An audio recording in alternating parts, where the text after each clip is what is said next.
Hey, what's up YouTube? Wes here, ready to talk some Kaiju number 8.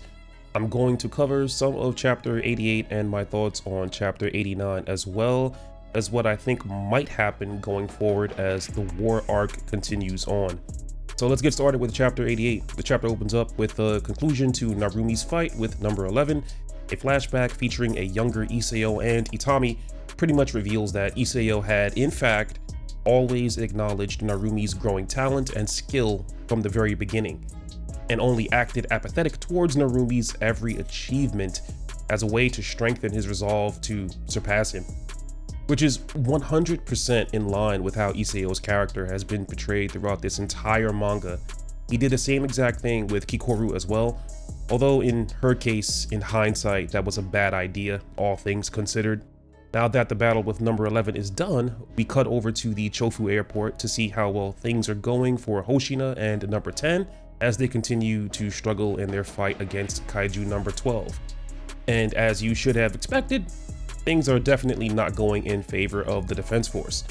Hoshina uses his sword slay technique number 2, and the moment he uses cross slash, number 12 reacts with one of his own. Not to mention that Hoshina, even with number's weapon 10, is severely outclassed by number 12 in terms of power, speed, and overall combat ability. The chapter ends with the acknowledgement from Hoshina and number 10 that number 12 is most definitely the finished product that number 10 kept mentioning, and Hoshina loses both of his dual blades while trying to defend against number 12's assault. Now, for my overall thoughts on this chapter, I thought that chapter 88 was just an okay chapter. I think this is because of where we currently are in the story. This chapter had to close out Narumi's fight and then immediately pick up where we last left off with Hoshina. Battle transitional chapters usually feel like nothing really happens unless the fights are directly connected. I wouldn't be surprised if this chapter is about half of an episode's worth of content when it's finally animated. Thankfully, chapter 89 picks up the story again, and we get more backstory for our boy Soshiro. And I'm gonna call out how parallel Hoshina and number 10's history is beginning to run. I think it's genius of Matsumoto to go this route. So chapter 89 opens with a flashback when we see Soshiro and Soichiro were both kids training under the guidance of their father, whose name I can't remember for the life of me. Let's just call him Papa Hoshina for now. It's here that we slowly begin to see some of the inner workings of the Hoshina clan.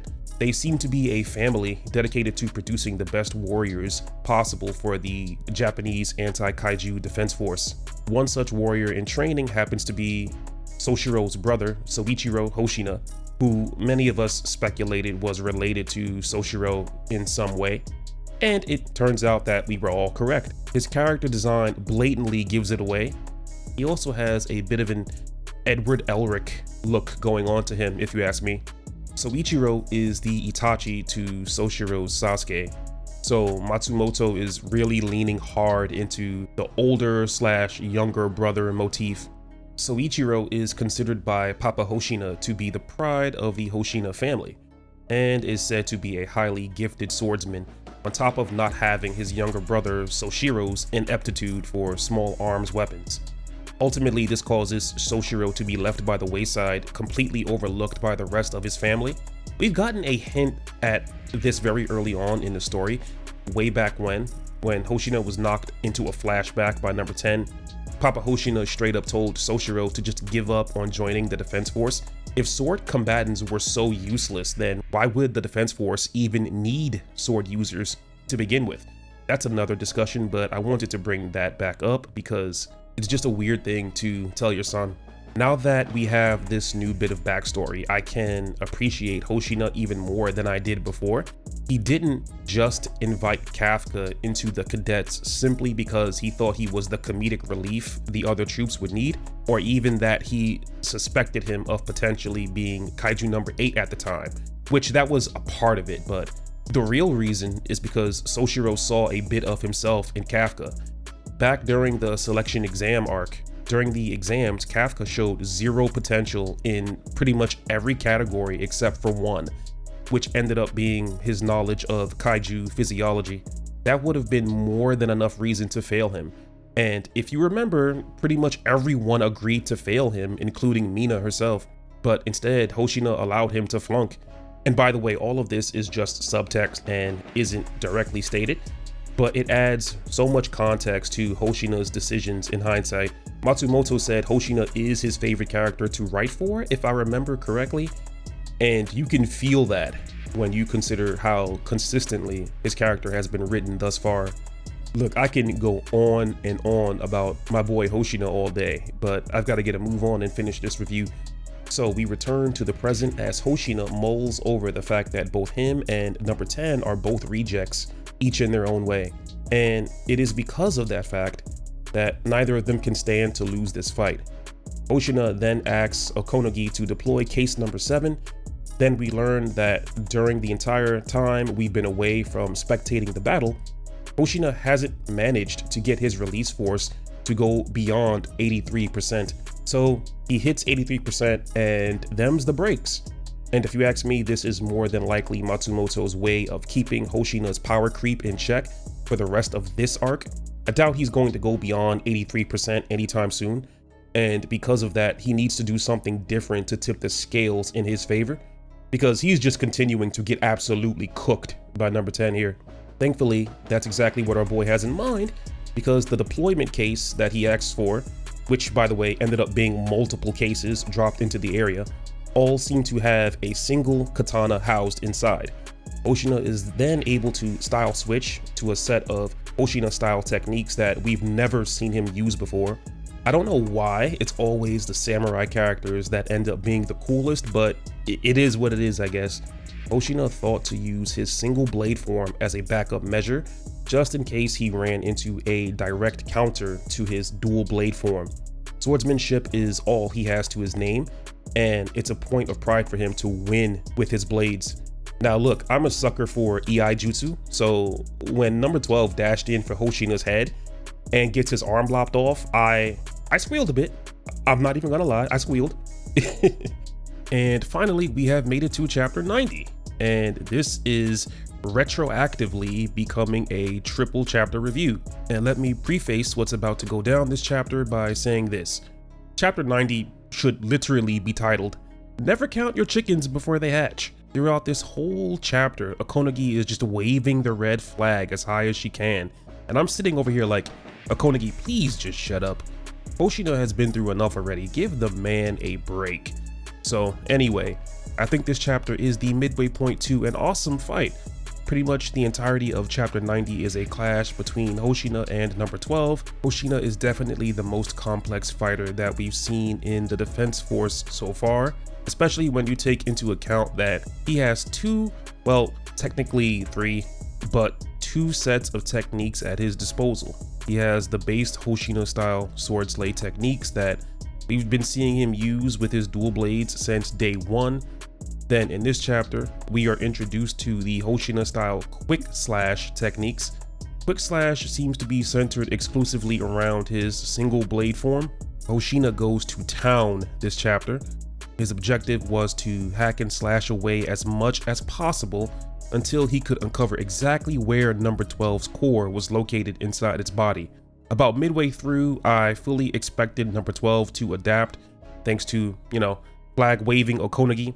And that's exactly what happened. The moment Hoshina got his katana snapped in two, that was when all of the other cases he had deployed nearby instantly made more sense. Since he hasn't yet perfected the single blade style, his katanas are more likely to break during combat. So it's vital for him to have a constant revolving set of blades. Then it gets to a point where he just starts to combine techniques from his original sword slay with quick slash as a means of throwing 12 off his game. But unfortunately, Okonogi continues to run her mouth recklessly. I'm actually surprised no one nearby is stopping her from talking. Like, please stop. So as she hypes up Hoshina just before he goes for the finishing blow, number 12 takes the same quick slash stance that we saw Hoshina take just a minute ago, and he uses an EI jutsu technique against Hoshina to close out the chapter. So when it's all said and done, it appears that Kaiju number 12 has completed his download of Hoshina's techniques. At this point, I doubt Soshiro has too much left that he can pull out from even his quick slash arsenal of attacks.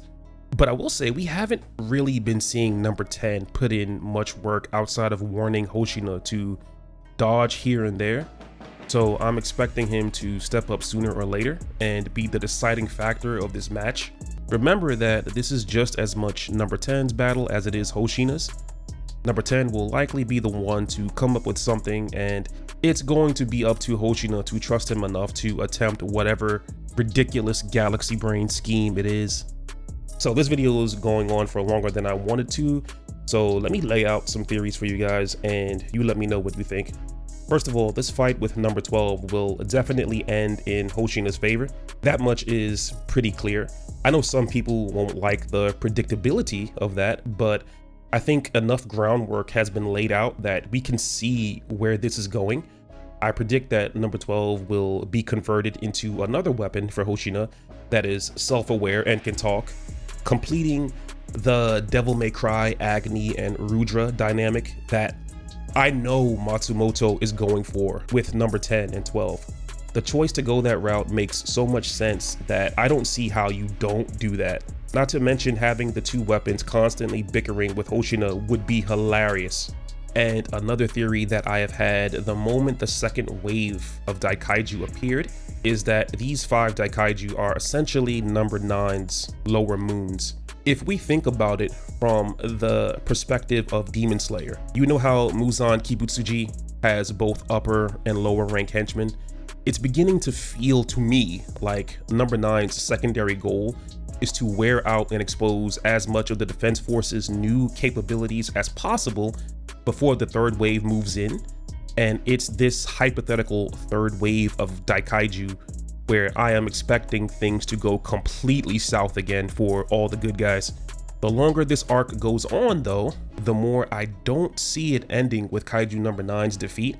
There will be a big bad for this arc, but whatever or whoever it is will be the latest and greatest of number 9's current creations. At that point, then I fully expect to see Reno's character make a return in a big way. I am predicting number 9 will get to assimilate yet another numbered weapon, but I don't have any clue as to which one that would end up being. But yeah, those are my thoughts for now. Let me know what you guys think. If you guys found value in this content, then click the thumbs up and consider subscribing. Also hit the bell to stay notified when I drop more content. Okay, I'll catch you guys on the next video. God bless, peace,